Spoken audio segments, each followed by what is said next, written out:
Boa tarde, bem-vindos a mais um programa na TV Com Sorocaba, canal 7 da NET.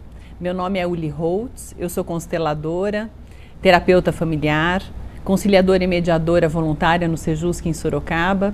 Dou também cursos de formação e de postura sistêmica. E eu estou aqui hoje, nós estamos aqui para conversar sobre os assuntos que dizem respeito a essas 3 leis básicas que regem os trabalhos das constelações familiares. Eu venho conversando com vocês, em cada programa eu converso um pouco sobre essas leis sistêmicas, qual é o olhar sistêmico para dentro dos assuntos e das encrencas familiares. E hoje eu quero falar de um tema que eu considero talvez o mais importante, pelo menos aqui neste momento, no nosso momento até enquanto sociedade, enquanto família, que é o tema pai. O pai. Qual é a importância do pai nas famílias? Porque o pai, dentro do nosso ponto de vista, e como a gente tem visto isso, o pai ele tem sido o maior excluído no momento nas famílias. E a gente vê pela lei, essas 3 leis sistêmicas, a primeira lei, e talvez a mais importante, é a lei do pertencimento. Porque tudo e todos têm direito de pertencer ao seu sistema familiar. E o pai é uma figura muito importante na nossa vida, porque nós somos 50% pai e 50% mãe. Nosso DNA conta a história dos nossos genitores. E com essas separações todas, com essa dificuldade entre homens e mulheres, muitas separações, muitas vezes acontece uma alienação parental. E essa alienação, muitas vezes, ela é feita de forma velada, onde, de verdade, essas mães, elas não pretendem roubar dos seus filhos os pais. Elas pretendem, na sua mágoa, digamos assim, castigar, entre aspas, aquele ex-parceiro. Só que acabam comprometendo o relacionamento dos seus filhos e filhas com o genitor, com o pai. Então, por que é tão importante a gente falar disso agora? Quer dizer, é claro que eu já conversei com vocês em outros programas, não aqui pela TV Com, mas nos vídeos que eu faço, que estão todos ali disponíveis no Facebook, na página Uli Holtz Constelações Familiares, e vira e mexe eu trago de volta esse tema pai. Por quê? Porque esse tema pai, digamos assim, ele é muito importante. A gente precisa evidenciar, digamos, este óbvio. Ele precisa ser evidenciado. E o pai, o que é o pai na nossa vida? O nosso pai, ele representa o direito. Ele representa o direito na nossa vida. Ele representa aprender limites. Ele representa entender o que é certo e errado. Ele representa entender e aprender o não. Porque com a mãe o filho aprende a amorosidade, aprende o valor à vida, mais regras, limites. Isso é uma característica masculina, isso um filho, uma filha aprende com o pai. O pai ensina e leva o filho para o mundo. A mãe não leva o filho para o mundo, a mãe quer proteger, quer colocar embaixo da barra da saia. Então, se dependesse de mãe, estes filhos, eles não cresceriam, eles acabariam ficando na barra da saia dos pais. Eles ficariam eternamente nesse ninho. E quem é que apresenta o filho para o pai? É a mãe. O primeiro contato do filho é com a mãe. A mãe gera essa criança durante 9 meses, ela carrega essa criança. E quando essa criança nasce, essa criança mama pela primeira vez, o sistema digestório dela entende que é possível sobreviver fora do útero, então o primeiro sucesso dessa criança acontece com a mãe. E a figura da mãe é muito importante. Agora, o segundo passo é a mãe apresentar esta criança a este pai. Quando essa mãe não autoriza de alguma forma, e aqui, pessoal, eu não estou falando também de, digamos assim, de uma separação necessariamente. Às vezes a pessoa diz, mas eu convivi com meu pai.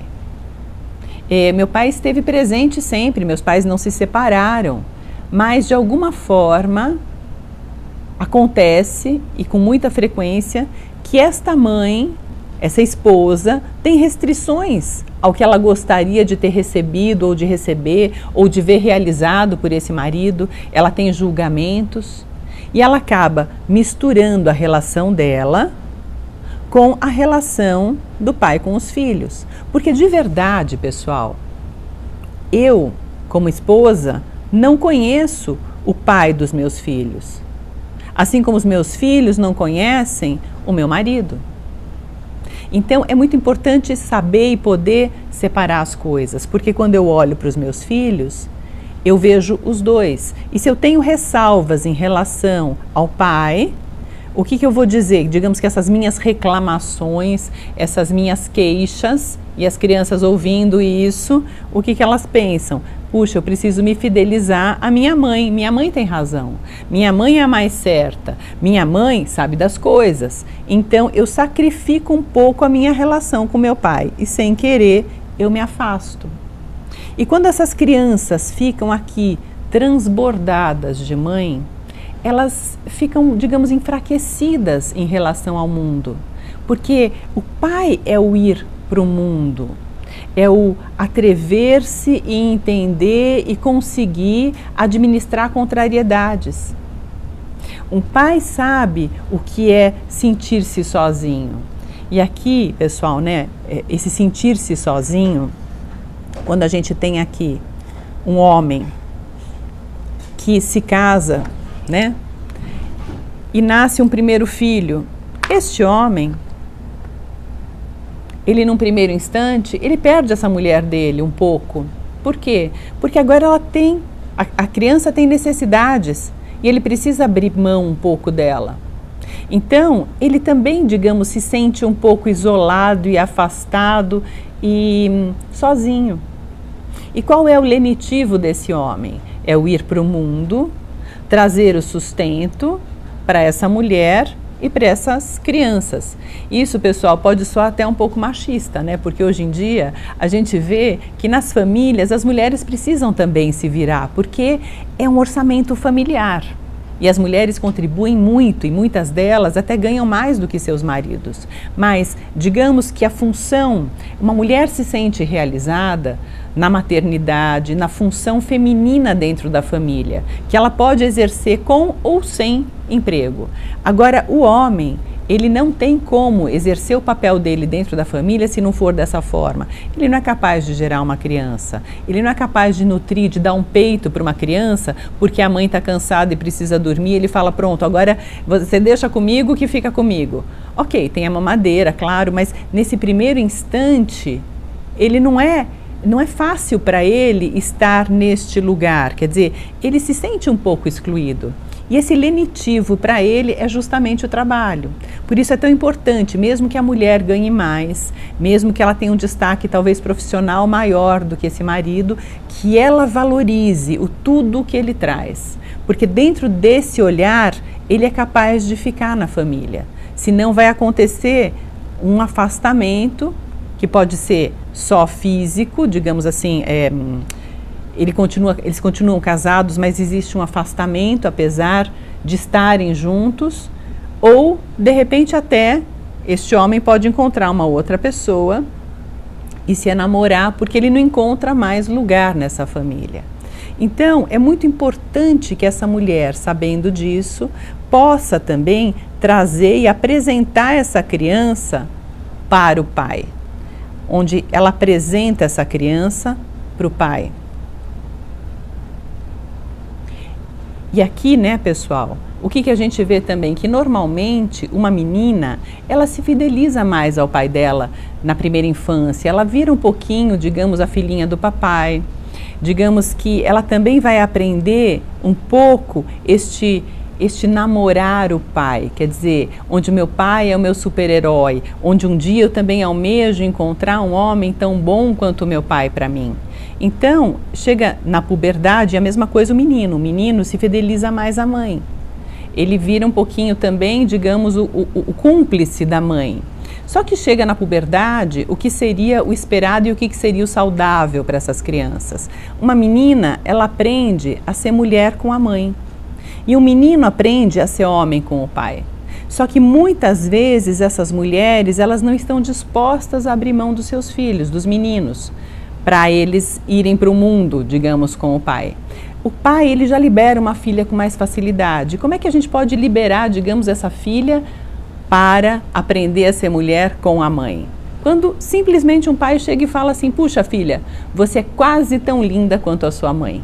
O que isso traz? O que isso faz e provoca nessa filha? Essa filha vai pensar: opa, peraí, eu achei que eu era a queridinha do meu pai. Eu achei que eu era a número 1 na vida do meu pai. Como assim eu sou quase tão linda quanto a minha mãe? E de repente ela fala: puxa, um dia eu quero me casar, um dia eu quero encontrar um homem como meu pai. Então eu preciso ir lá na minha mãe, aprender como é que ela faz para ficar tão irresistível para o meu pai. Porque assim, eu aprendendo a ser tão linda quanto ela, com ela, eu vou um dia encontrar alguém, um parceiro, que seja tão bom quanto o meu pai. Da mesma forma, esta mãe deveria empurrar esse filho para o pai. Só que isso não acontece, porque não é da natureza feminina soltar.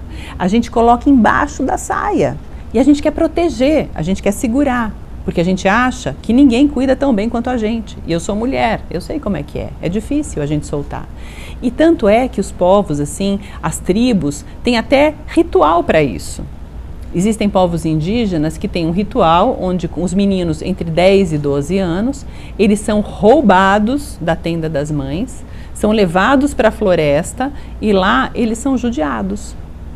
Então eles ficam uma semana, 2 semanas, não sei exatamente o tempo, mas eles ficam na floresta com esses homens, com todos os homens, e eles voltam para a tribo homens. E nunca mais eles vão morar na casa, na tenda das mães. A gente tinha um pouco isso, um resquício disso ainda, é o serviço militar, mas isso já está muito diluído. E esses meninos acabam inundados de mãe. E eles inundados de mãe, eles não têm limites, porque a mãe não dá tantos limites. Os limites a criança aprende com o pai.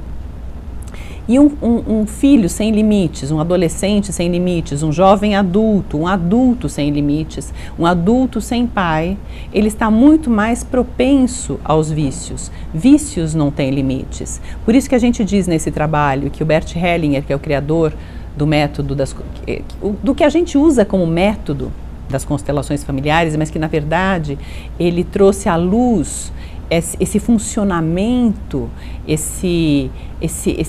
essas relações ou essas leis relacionais, para que a gente pudesse entender o que encrenca as famílias, para entender também o que libera as famílias. Então, o que ele traz?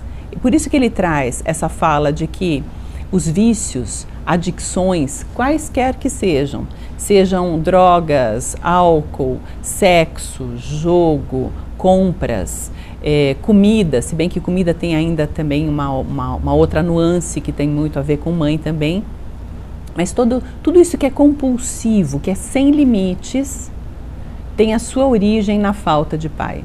Então, dentro desse trabalho de constelação familiar, o fundamental, o que a gente mais faz e faz o tempo todo, é devolver os filhos aos seus pais. Devolver estes filhos aos seus pais, mas devolver também aqui estes filhos aos seus pais. Onde esta mãe, digamos assim, quem é que salva a minha mãe? Os pais dela. Eu sou só o pequeno pirralho aqui. O meu DNA parte pai não tem jurisdição sobre o DNA da minha mãe, não salva a minha mãe. Onde é que está a força da minha mãe? Não está em mim, eu sou só o pequeno, eu não tenho como supri-la, eu tenho o DNA do meu pai também. Assim como eu não tenho como suprir o meu pai, eu também sou a pequena em relação a ele. E quem é que salva o meu pai? Os pais dele. Eles são os certos para ele. Ah, mas eles já morreram. Não tem importância. O nosso DNA conta a história deles. 50% pai e 50% mãe. E quando a gente devolve aqui os nossos avós aos nossos pais, mesmo que eu olhe para eles, e eu olho para minha mãe e coloco as costas dela, meu avô e a minha avó, E atrás deles, os pais deles, e atrás deles, os pais deles, e atrás de todos a vida. É aí que está a força.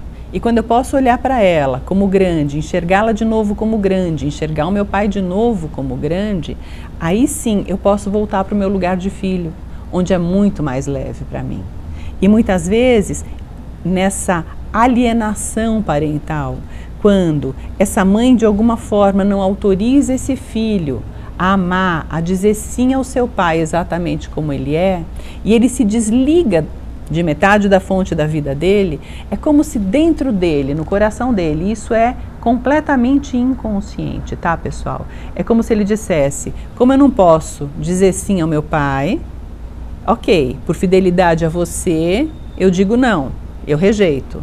Porém, eu também não posso mais aceitar você, porque se você me rouba o meu pai, eu também não posso mais aceitar você. Então a gente vê muitas vezes, principalmente em divórcios, onde existe uma guarda unilateral, seja a guarda paterna, seja a guarda materna, que a materna é muito mais frequente, o que a gente vê acontecer? Uma fidelização àquele genitor que ficou com a guarda da criança, mas na adolescência acontece o quê? Acontece que também existe uma rejeição àquele genitor que ficou com a guarda. E nessa hora, este jovem fica vazio dos dois. E nessa hora é uma hora muito perigosa para esse jovem se encontrar com esses exageros, com essa falta de limites que ela deveria ter aprendido com este pai e não aprendeu. Então, nessa idade, por isso é que nessa idade é muito frequente esses jovens se encontrarem, por exemplo, em grupos, gangues, onde este chefe de gangue, onde esse líder representa um pai, representa uma figura de liderança, de poder, porque essa liderança deveria ter vindo do pai. E quando o pai foi roubado, automaticamente existe uma tendência a suprir isso num outro lugar. Bom, pessoal, o nosso tempo passa muito rápido, tem muito mais coisa para falar sobre isso, mas à medida que nós formos andando e progredindo nos programas, eu vou trazendo também estes temas, elaborando mais, para vocês entenderem o que significa também este tomar pai e mãe, porque esse nos devolver ao nosso pai e à nossa mãe, porque é aqui que está a nossa força. Pai no nosso ombro direito, a mãe no ombro esquerdo, atrás dos nossos pais, os nossos avós, atrás deles os bisavós, trisavós, tataravós, pentavós, todos eles e a vida. E é aqui que nós estamos preenchidos e na nossa força. Senão a gente vai ficar procurando em lugares, projetando buscas sem resultado e em vão. Pessoal, muito obrigada, e se vocês tiverem alguma dúvida, por favor, entrem em contato pelo telefone que apareceu aqui e também pela página no Facebook, que é Uli Holtz Constelações Familiares. Muito obrigada e até a semana que vem.